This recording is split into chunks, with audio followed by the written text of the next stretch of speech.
Hey YouTube, hopefully this will save you a few bucks.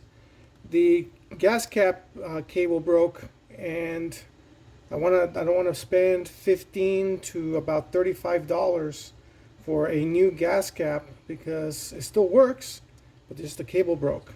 So if you have a heat shrink tube, just grab the tube that is the right diameter for the cable and stick it in on one end and stick it in on the other.